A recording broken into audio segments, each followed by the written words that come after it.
the same cloth. How you go hate on that consistent?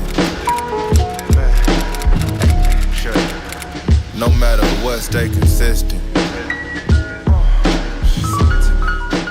What's going on, everybody? This is Nesbitt coming to you guys. We're here in Oakland, California, in my garage. Yeah, shout out the Consistent Network. Everybody, you know, keep going, stay consistent. Here we go. Yeah, so born and raised in Oakland, California. Super involved in the youth sports scene out here. Oakland Babe Ruth, shout out everybody out there. East Bay Warriors, Oakland Rebels, all that. And from a young age, sports was really my life and my identity for a lot of my time. And so leading up and through middle school, getting into high school, I went to Bishop O'Dowd, played football and baseball there. By the time I was a junior, pretty much was all focused in on baseball. So shout out Coach K and everybody that was part of those teams. It really was a formative time of my adolescence, I guess you could say. Taught me a lot about hard work and discipline. Made a lot of my best friends from a young age all the way through high school. Definitely, actually my closest friends to this day are still people I knew since I was 6 years old playing on those fields with. So growing up in Oakland was special because it was a competitive atmosphere.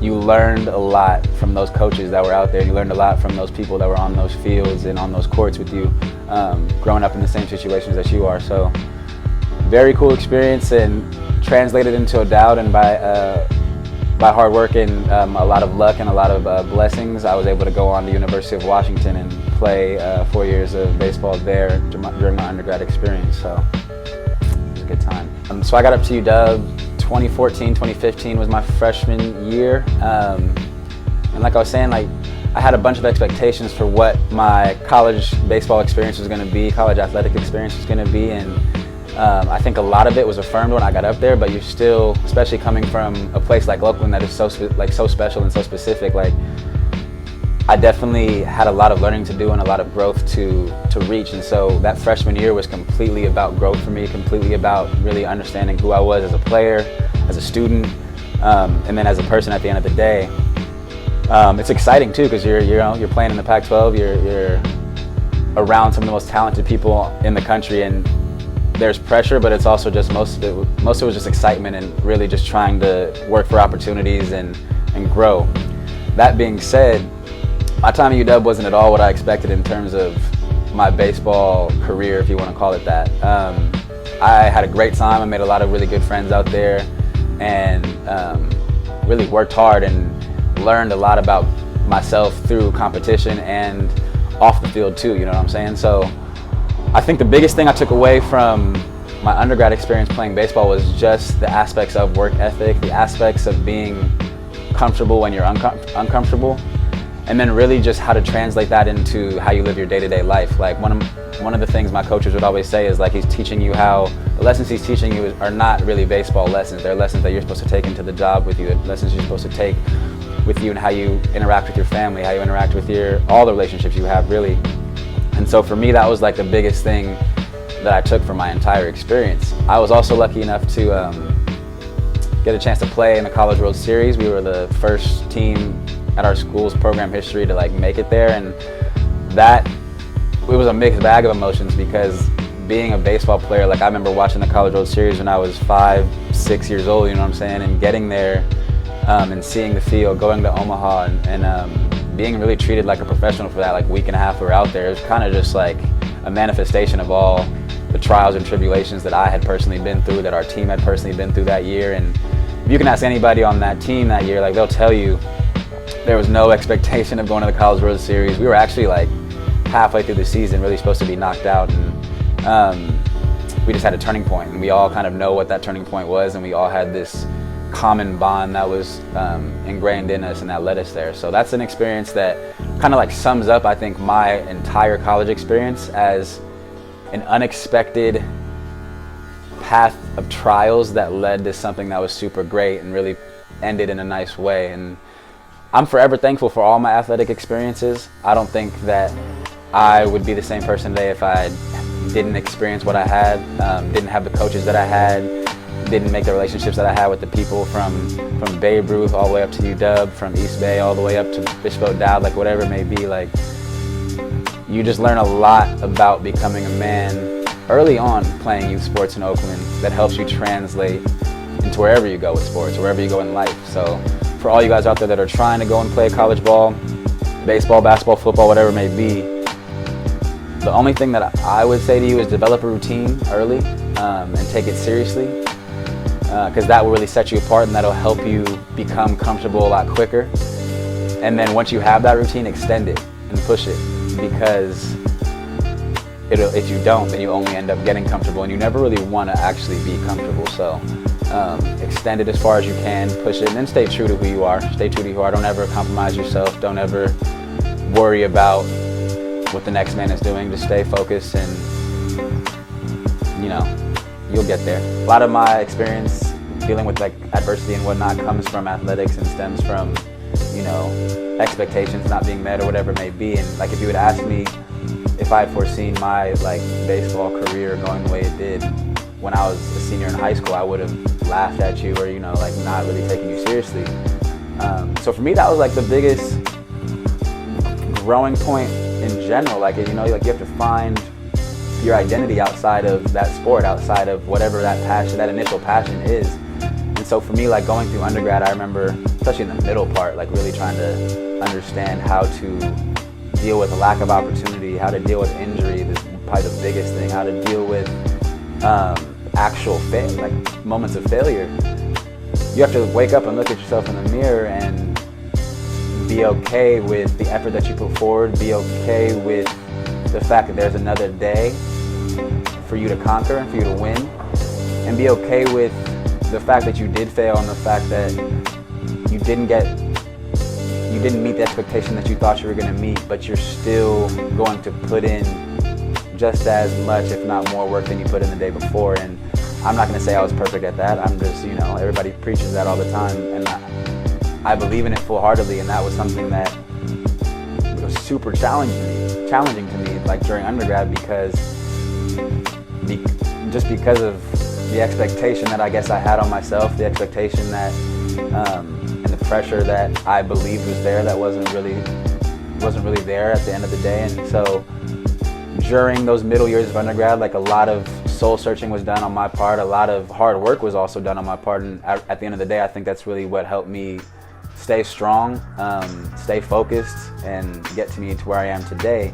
A lot of my adversity did stem from athletics, but the way that it's translated into my situation now in grad school and doing the job thing, a lot of it's tribute to my situation in Oakland, like playing 3 of those sports in the leagues we played in. Like you get exposure to a lot early on, you know what I'm saying? And like, you grow up early out here. And so having that kind of perspective, one thing I've noticed in living in Seattle and like doing the little bit of travel that I've done, like I don't meet a lot of people with the perspective that the people I know in Oakland have, whether they're athletes or not. And so for me, once I realized that, like when I was a teenager, starting to take baseball more seriously, I was going out of the city, traveling a bunch with it.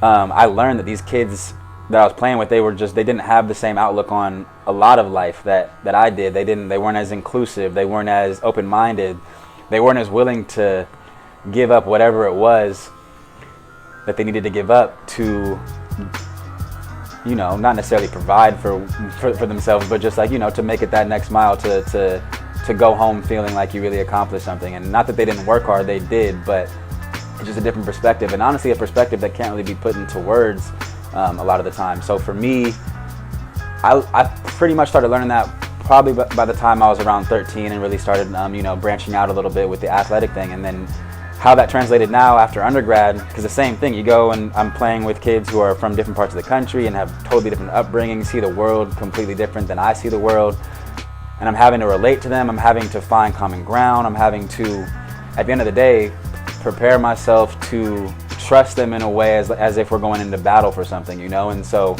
a lot of that is tribute to how I was raised in Oakland, through my family, through the coaching, and just through the friends that I have too. It's just, it's an open place, and it's a place of freeness that a lot of this country doesn't have. So very blessed to have that perspective. And now being in grad school and being in a corporate setting in the world, like it's still the same lessons. It's still dealing with those same ideas of feeling like, okay, are they going to understand what I'm trying to get off to them? Are they going to understand exactly where I'm coming from? Are they going to understand the work that I've had to put in to get to where I am? To pretty much wrap up my thoughts on dealing with adversity and dealing with anything you're going through, where I am now, I think, going back to that perspective that, you know, we're all kind of raised around out here, I think just honing in onto who I believe that I am and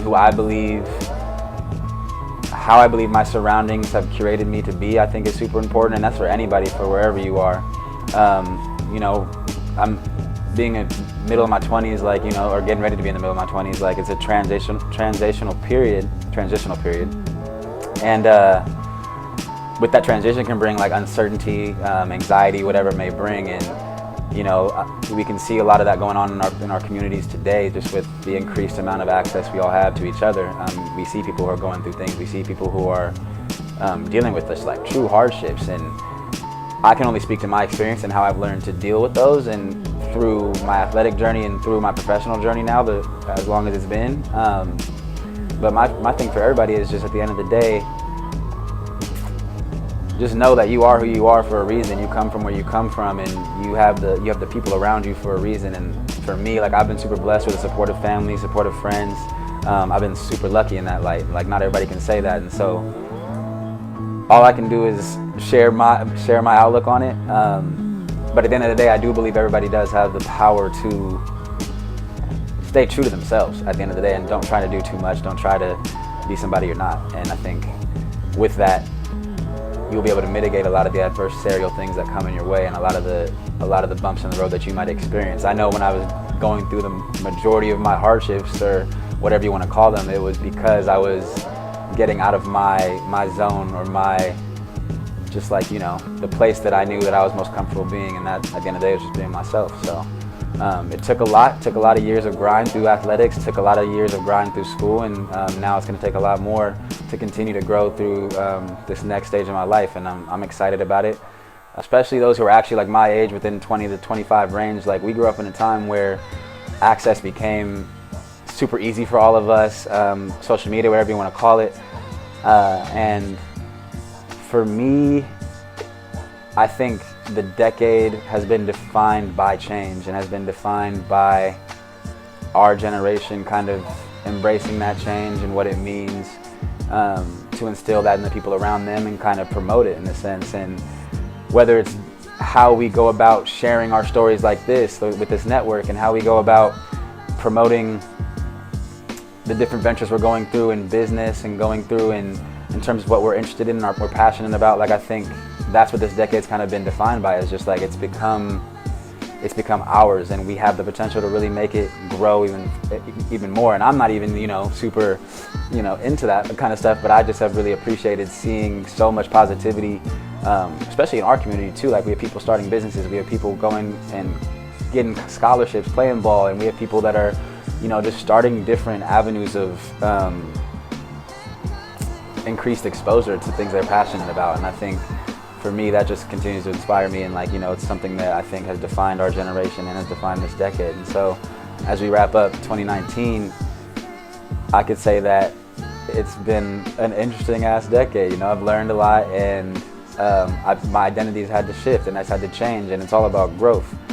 And so what I look forward to it in 2020 and this next 10 years is really just finding more of what I'm passionate about, what I want to work for, completing some things on my goal sheet, you know, coming up this year, thankfully, and just really, like, you know, getting to spend more time with people that I love, and create things with them, and just, like, you know, create another 10 years of awesome memories for another decade. Yeah, you know, just shouting out a few notables. Shout out Common Purpose, CP Next, Vacate for Democracy, all out there in Seattle doing great work. Excited for 2020, what we have coming. Shout out Him TV, all the homies. If you know what that is, you know what's going on.